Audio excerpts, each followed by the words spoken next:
કહેવું હતું એટલે પાણી ભરવા જાય તો મળે કે ના મળે હોય નક્કી નહીં. 1 કિલોમીટર દૂર ઉત્તરમાં પાણી ભરવા જવું પડતું હતું. ખાડા કરી અને એને કાપ પરથી ગાળી અને માટલાથી પાણી ભરી લાવતા હતા. સવારમાં ઉઠીએ તો હોય પાણી જોઈએ એટલે પાણીની ચિંતા, તો આખો દિવસ રસોડામાં જ નીકળી જાય. અમે નદીએ જતા હતા પાણી ભરવા, તો ત્યાંથી બેરું પાણી ભરીને આવીએ ઘરે તો પાણી ઘેર ગાળવું પડે, તો સ્વચ્છ પાણી મળે ના. એ પાણી પીવાથી અમે બીમાર પડી જતા હતા, તો બીમાર પડે એટલે દવાખાને જવું પડે. પાણી મોડું આવતું હતું એટલે અમારે ખેતરે જવાનું મોડું થાય, છોકરાઓને સ્કૂલે જવાનું મોડું થાય.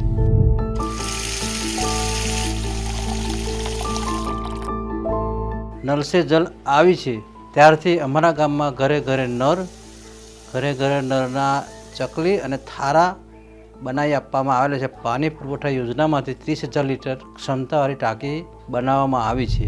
પાણી ફૂલ આવે છે એટલે બધો ટાઈમ હચવાય છે, તો અમારે ખેતરે જવાનું હોય તો ફટાફટ જઈ શકીએ છીએ અને છોકરાઓને સ્કૂલે પણ જઈ શકે છે. અમારી શાળામાં નળ સે જલ યોજના આવેલી છે, ત્યાંથી શુદ્ધ પાણી મળે છે. અમે રોજે સારું પાણી પીએ છીએ. આવે તો પાણી ચોખ્ખું આવે છે એટલે બીમાર પડતા નથી છોકરાઓ, એટલે દવાખાને નહીં જવું પડતું. વિકસિત છોટા ઉદેપુરની સંકલ્પના સાથે અંત્યોદયના વિચારને ચરિતાર્થ કરનાર માનનીય વડાપ્રધાન શ્રી નરેન્દ્રભાઈ મોદી અને રાજ્યના માનનીય મુખ્યમંત્રી શ્રી ભૂપેન્દ્રભાઈ પટેલ તેમજ જિલ્લા તંત્રનો હૃદયપૂર્વક આભાર. વિકસિત ભારત, વિકસિત ગુજરાત.